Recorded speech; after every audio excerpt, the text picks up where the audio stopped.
on our show sheet here, we have just so much drama. Suarez, Logano, and then Joey and his tow truck driver. Austin Dillon throwing his helmet. Where do you want to start? I don't know. Where do we start? I mean, the first thing when I walked in the studio, you look like you want to laugh. So let's start with Joey and the tow truck driver. Let's just say this.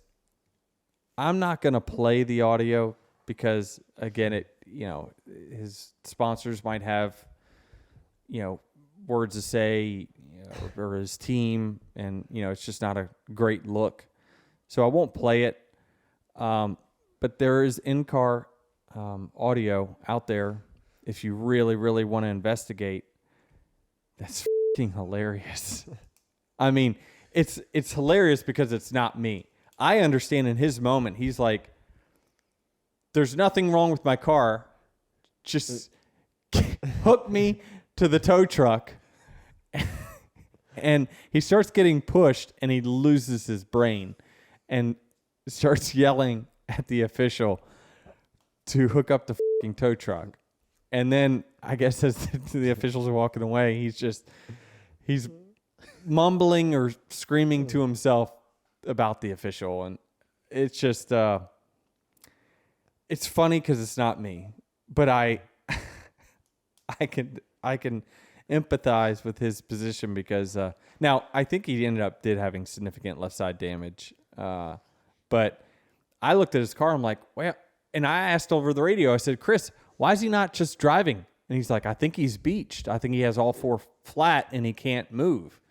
So I heard Joey talk about at the end of the race or at the end of his day, we got to come up with something different. I agree with that. I think that it's certainly, we've seen it multiple times. And really the problem is it's making the cautions so long. Like the cautions are getting super long here. They felt long yesterday. And a lot of it is because, NASCAR is trying to do the teams and the drivers a favor by not just dragging your car at 80 miles an hour to the pit lane. Like that would destroy the bottom side. It's getting destroyed anyway, so you might as well try to do it as fast as you can. But they're trying not to destroy this expensive piece of carbon fiber on the bottom of the car. But I'm wondering if, like, I even said, like, should we just F1 style lift these? Can you pick it up like that, or is it too heavy? Well, you would need a special piece of machinery to pick up that heavy-ass car. That F1 car weighs far less than what this Cup car does. So I don't know the right strategy to do it. We've cut the rub blocks in half from what they used to be. There's actually no left rear rub block, but they get beach. And again, those rub blocks are there to protect the underside of the car because, frankly, the teams could not afford to keep buying underwings every single week. So they're there for a reason. They're not there for looks. I don't know the right answer to it, but it's like there certainly should be a better scenario than what we've got. I just don't know exactly what it is. Should there also be like a push to talk button on the steering wheel maybe in the future? So Joey's not in this situation again? So on the teardown, they were speculating that they think it was the camera and it picked up the audio. Yes. It wasn't he didn't have like the team keyed or anything. Yes. Got it. He did the right thing. He was screaming to himself. But yes, there is a tiny microphone in the which is where we heard the Preece and Corey thing. And every car has one. Every car has an in-car camera now. Yeah, so the mic on that picked it up. But got it. Listen, it's for our listening pleasure. It's not their pleasure. They had a day. They got tore up, and obviously he was probably thinking at the time, he didn't know he had left rear damage, toe link damage. That listen, if I just put 4 tires on this thing, I could go back to the pit area and still be on the lead lap or get my lap back at some point. I'm just curious, I think for a lot of fans, no one's ever seen or heard Joey like this. And you've had your run-ins with Joey. Have you heard this side of him before? So this is the thing, right? It finally comes through. Like, people don't understand, well, how can he be so one way on the track and different in person. And like, yeah, I don't think anyone's ever seen or heard this side of Joey. We know it's there. It's on the inside. We've seen little hints of it, but not like this for sure. But damn, you got a mic inside of a athlete's helmet when he just had something bad happen. Like, you usually don't get that kind of access in other sports. Yeah, or you got to pay for it. This was 100% free. Yeah. Gran Turismo, based on a true story, is a movie about a team of unlikely underdogs. A struggling working-class gamer, a failed former race car driver, and an idealistic motorsports executive. Together, they risk it all and take on the most elite sport in the world. Directed by Neil Blomkamp, this movie features an incredible cast led by David Harbour, alongside Orlando Bloom, Jaimin Hansu, Jerry Hollowell Horner, and Archie Madekwe as Jan Martinborough. Some of the most famous racing competitions in the world are recreated through the use of actual Nissan GTs, drones, and practical effects. The racing sequences are so realistic that Jan Martinborough himself worked as a stunt driver on the movie. This movie needs to be seen on the big screen. It's inspiring, thrilling, action-packed movie Gran Turismo, based on a true story, is exclusively in movie theaters August 11th. Get your tickets today. Rated PG-13. You are in this race. Get in the fight. Yes, sir. What are we gonna do? Oh, shut up! I'm not missing my race. Oh, I'm gonna puke. Don't pick my dad's car. Yes, we're not going to jail! Oh, crap. Listen, son. You think you're gonna play a stupid video game about cars and you're gonna become a race car driver? All I ever wanted to do is be a racer. I'm doing it. The 10 of you are the best Gran Turismo players in the world. Now is your chance to race real cars. This is insane. It's not gonna work. The guys who race are elite athletes. Your kids are scrawny little gamer kids. That's where you come in. You think you can do the impossible.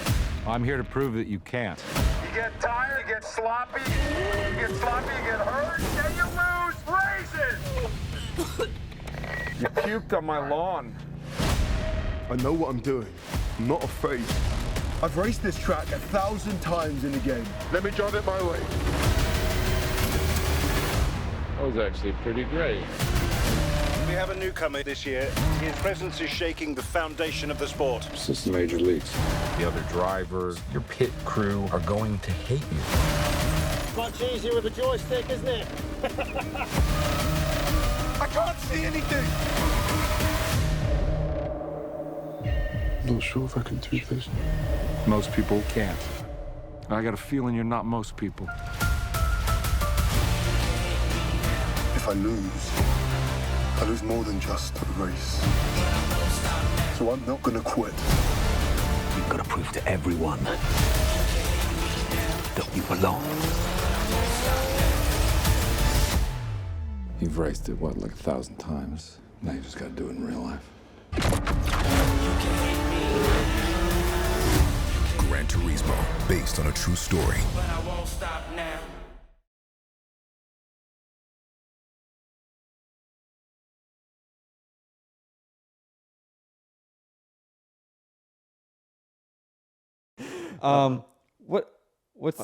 There's so many. Austin Dillon, you got to connect with the helmet.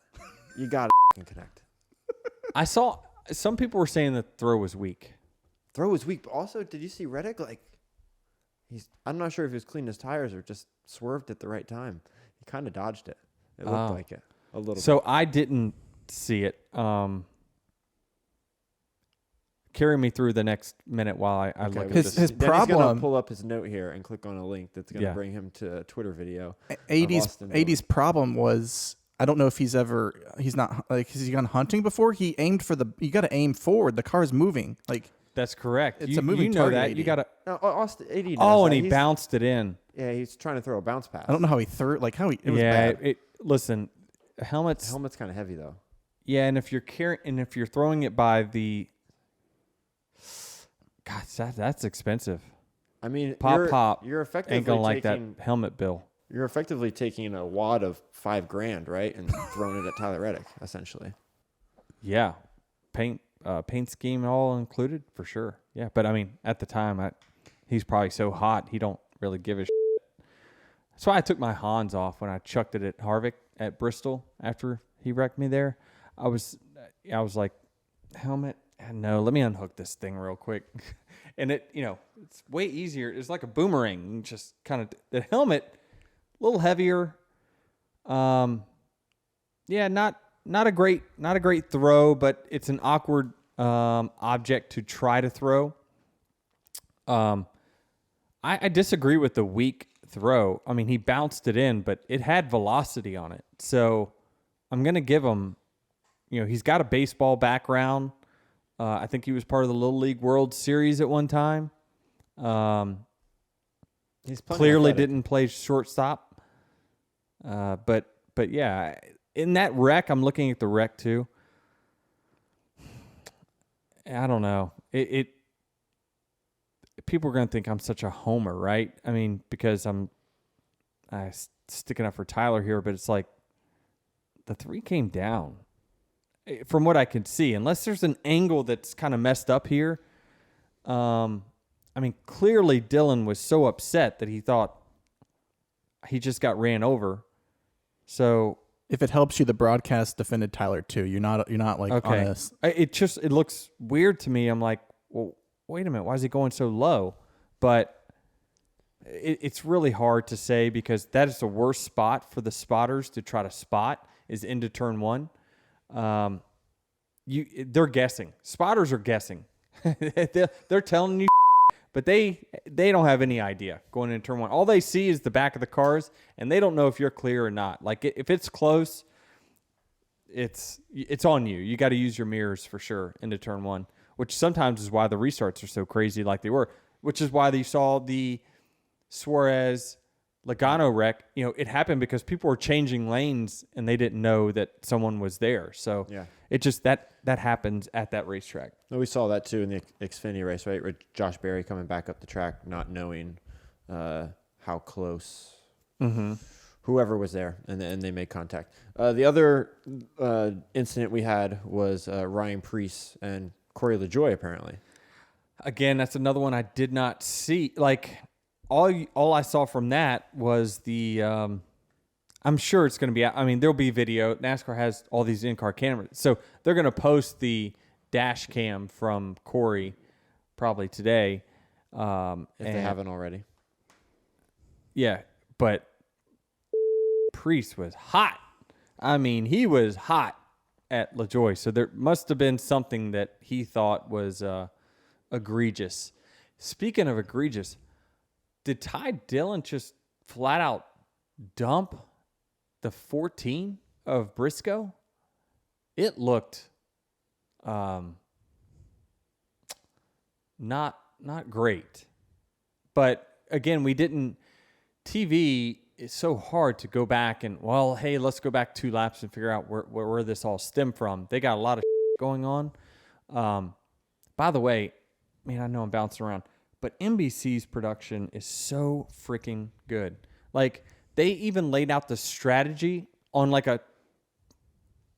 a diagram and says, all right, well, here's how the crew chiefs are playing this. So NBC does such a fabulous job of telling the stories of what's going on in the race. You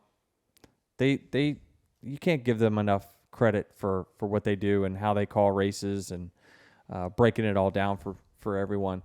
But the Preece thing, I mean, I think he's still a little miffed. It seems like ever since the Larson kind of crowded him at Bristol, and he's like, screw this, I'm going to stick up. Maybe it started at Coda. Remember he had a post-race interview? He's just like, I'm done. Like, I'm so done with this and getting run over. And since then he got, he got the Bristol incident, then whatever happened here, and there's just been a few, and the Stewart-Haas cars have been struggling mightily, except for the 4.